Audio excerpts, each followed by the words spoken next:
Good afternoon. Welcome to the Midday Mull for Tuesday, the 25th of July. With Robert Murray McShane, we're working our way through Acts. Today we read chapter 12, dealing with Peter's miraculous escape from prison. King Herod had decided to start persecuting the church, had arrested James, had him executed, and he found that this won him favors with the leaders of the Jewish religious establishment.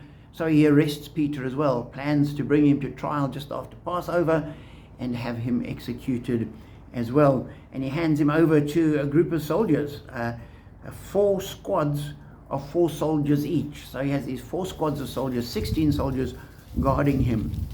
And we're told that the night before Herod was to bring him to trial, Peter was sleeping between 2 soldiers, bound with 2 chains, and sentries stood guard at the entrance. So here is Peter locked up, and as securely locked up as anyone could be.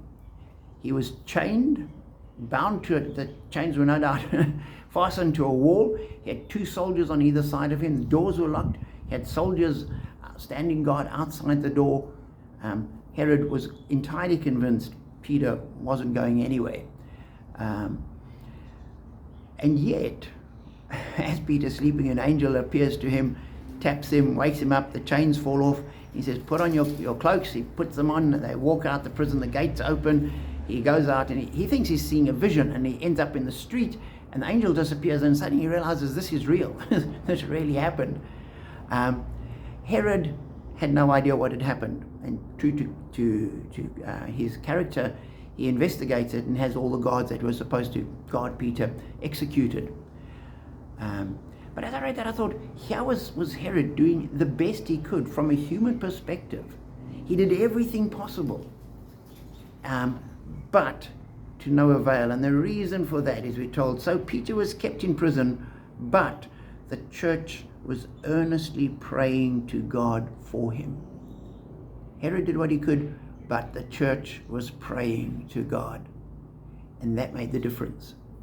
And we need to remember that no matter what the world is doing, and no matter what's being organized, and how powerful and insurmountable the obstacles may seem, and I'm quite sure Peter thought this is it, he was stuck, he wasn't going anywhere until an angel of the Lord appeared to him.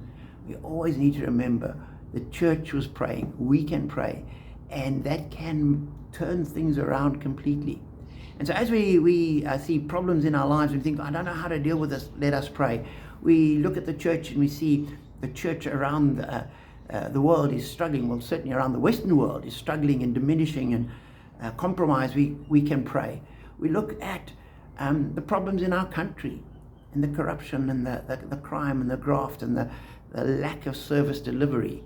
We can pray, because while people might fail and while people might be powerless, God never is. And so I pray that as you pray, you will find the angel appearing, loosing chains, bringing you out of the dungeon, setting you free from whatever it is that the problem is that we're confronting. We have a God that has done this before, can do it again. Be blessed.